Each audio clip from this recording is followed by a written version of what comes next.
महादेव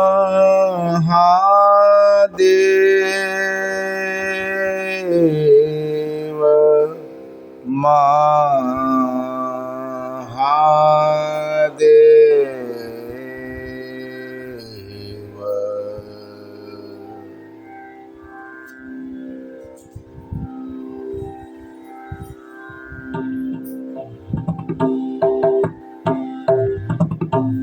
हर हर महादेव देव, हर हर महादेव देव। नाद वेद जाके हर हर महादेव देव, हर हर महादेव देव, हर हर महादेव देव महादेव।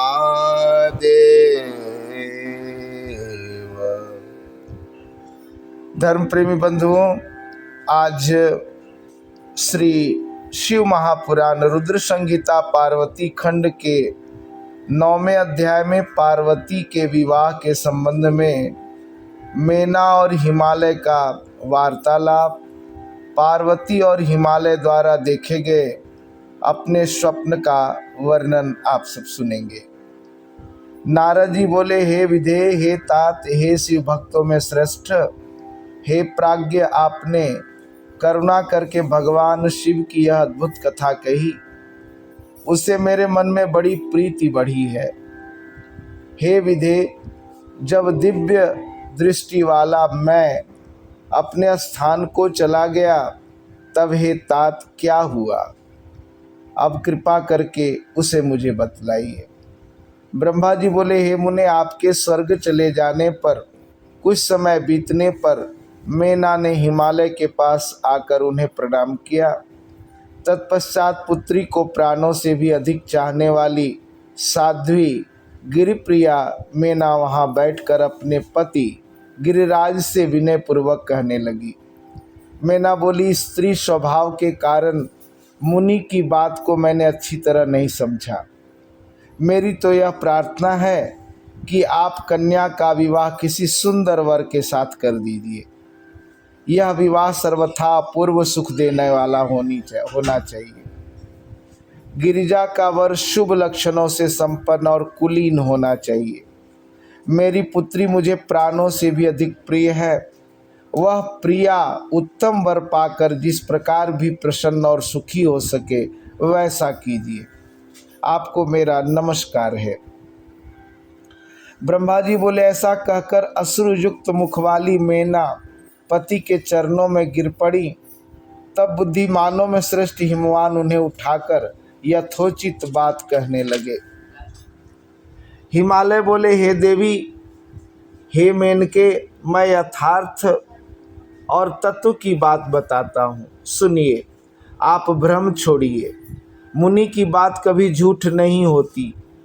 यदि आपको पुत्री के प्रति स्नेह है तो उसे सादर शिक्षा दीजिए कि वह भक्ति पूर्वक सुस्थिर चित्त से शंकर के लिए तप करे। हे मेनके, यदि शिव प्रसन्न होकर काली का पानी ग्रहण कर लेते हैं तो सब शुभ ही होगा और नारद जी का बताया हुआ अमंगल नष्ट हो जाएगा। शिव के समीप सारे अमंगल सदा मंगल रूप हो जाते हैं। इसलिए आपको शिव की प्राप्ति के लिए पुत्री को तपस्या करने की शीघ्र शिक्षा देनी चाहिए। ब्रह्मा जी बोले, हे नारद, हिमवान की यह बात सुनकर मैना परम प्रसन्न हुई। वे तपस्या में रुचि का उपदेश देने के लिए पुत्री के पास गई।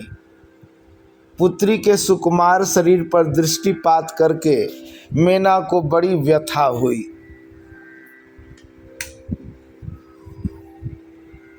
और उनके दोनों नेत्रों में शीघ्र ही आंसू भर आए। तब गिरिप्रिया मैना पुत्री को उपदेश न दे सकी, किंतु माता की उस चेष्टा को वे पार्वती शीघ्र ही समझ गईं। तदंतर वे सर्वज्ञ परमेश्वरी कालिका देवी माता को बार बार आश्वासन देकर शीघ्र कहने लगी। पार्वती बोली, हे माता, हे महाप्राज्ञ, सुनिए। आज की रात्रि के ब्रह्म मुहूर्त में मैंने एक स्वप्न देखा है, उसे बताती हूँ, आप कृपा करें। हे माता, एक दयालु एवं तपस्वी ब्राह्मण ने मुझे शिव के निमित्त उत्तम तपस्या करने का प्रसन्नतापूर्वक उपदेश दिया है। ब्रह्मा जी बोले, हे नारद, यह सुनकर मेनका ने वहाँ शीघ्र अपने पति को बुलवाकर पुत्री के देखे हुए उस स्वप्न को पूर्ण रूप से बताया। तब मेनका से पुत्री के स्वप्न को सुनकर गिरिराज बड़े प्रसन्न हुए और वाणी से पत्नी को समझाते हुए कहने लगे। गिरिराज बोले, हे प्रिय, मैंने भी रात के अंतिम प्रहर में एक स्वप्न देखा है। मैं आदर पूर्वक उसे बताता हूँ, आप प्रेम पूर्वक सुने। नारद जी के द्वारा बताए गए वर्ग के अंगों लक्षणों को धारण करने वाले एक परम तपस्वी प्रसन्नता के साथ तपस्या करने के लिए मेरे नगर के निकट आए। तब मैं भी अति प्रसन्न होकर अपनी पुत्री को साथ लेकर वहाँ गया। उस समय मुझे ज्ञात हुआ कि नारद जी के द्वारा बताए हुए वर भगवान शंभु ये ही हैं।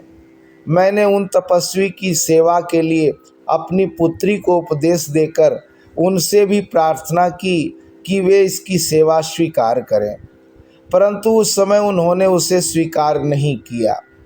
इतने में वहाँ सांख्य और वेदांत के अनुसार बहुत बड़ा विवाद छिड़ गया। तदंतर उनकी आज्ञा से मेरी पुत्री वहीं रह गई और अपने हृदय में उन्हीं की कामना रखकर भक्तिपूर्वक उनकी सेवा करने लगी। हे सुमुखी, मैंने यही स्वप्न देखा था जिसे मैंने तुम्हें बता दिया। अतः हे प्रिय, कुछ समय तक इस स्वप्न के फल की परीक्षा करनी चाहिए। इस समय यही उचित जान पड़ता है। अब आप इसी को मेरा निश्चित मत समझिए। ब्रह्मा जी बोले, हे मुनीश्वर, यह कहकर वे गिरिराज तथा मेना शुद्ध चित्त हो कुछ काल पर्यंत स्वप्न फल की प्रतीक्षा करने लगे।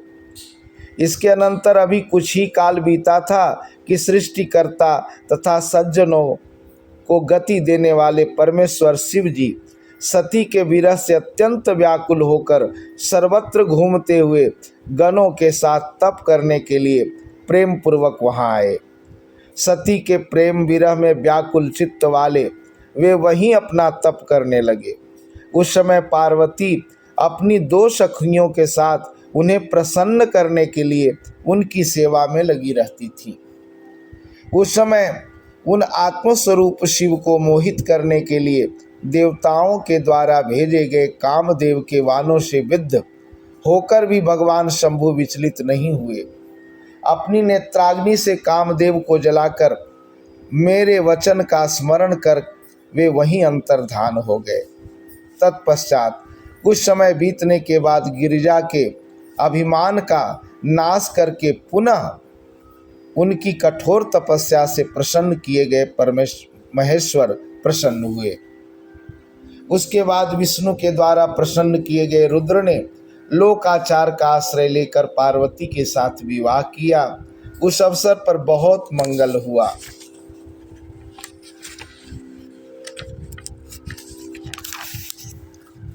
पुनः ब्रह्मा जी बोले, हे तात, इस प्रकार मैंने संक्षेप में विभु शंकर का अत्यंत दिव्य चरित्र आपसे कहा। अब आप और क्या सुनना चाहते?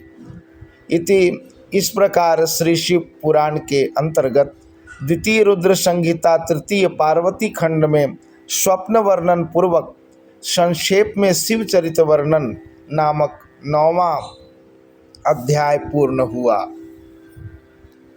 हर हर महादेव देव, हर हर महादेव देव, हर हर महादेव देव। ये था 9वां अध्याय।